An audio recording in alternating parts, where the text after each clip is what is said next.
വർഷങ്ങളായിട്ട് major updates ഒന്നും തരാഞ്ഞിട്ടും apple iPhones ഇപ്പോഴും ആൾക്കാരുടെ ഫേവറേറ്റ് ആവണം കാരണം എന്താ പറയുക? ക്യാമറ ക്വാളിറ്റി ആണോ?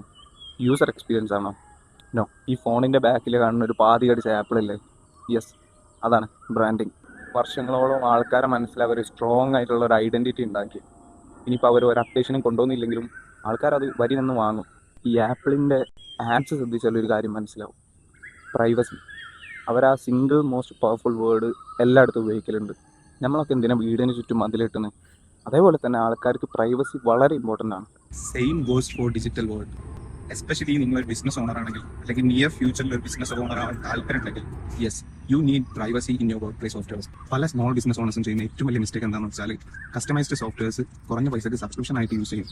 നിങ്ങൾ കുറഞ്ഞ പൈസ കാര്യങ്ങളൊക്കെ നടത്തുന്നുണ്ടെന്ന് വിചാരിക്കെങ്കിലും നിങ്ങളുടെ കസ്റ്റമർ ബേസ്, ക്ലയന്റ് ഡാറ്റ, ഇവർ നിങ്ങളുടെ കോമ്പറ്റീഷൻ സെല് ചെയ്യാണ് ചെയ്യുന്നത്. സോ ഇനി മുതൽ നിങ്ങൾ സോഫ്റ്റ്വെയർ പർച്ചേസ് ചെയ്യുമ്പോൾ ഇതുപോലെയുള്ള കാര്യങ്ങൾ ശ്രദ്ധിക്കുക. Privacy especially important for you, is important for your customers. Comment ബോക്സിൽ പ്രൈവസി എന്ന് കമന്റ് ചെയ്താൽ നിങ്ങളുടെ ഡാറ്റ ചോർത്താത്ത, പ്രൈവസി മെയിൻറ്റെയിൻ ചെയ്യുന്ന ലെഗസി സോഫ്റ്റ്വെയർസ് ഏതാണെന്ന് ഞാൻ നിങ്ങൾക്ക് അയച്ചു തരാം. നിങ്ങളുടെ പരിചയത്തിലുള്ള ഏതെങ്കിലും ബിസിനസ് ഓണേഴ്സ് ഉണ്ടെങ്കിൽ ഈ വീഡിയോ അയച്ചു കൊടുക്കാം. Let's keep our privacy, let's keep our clients privacy.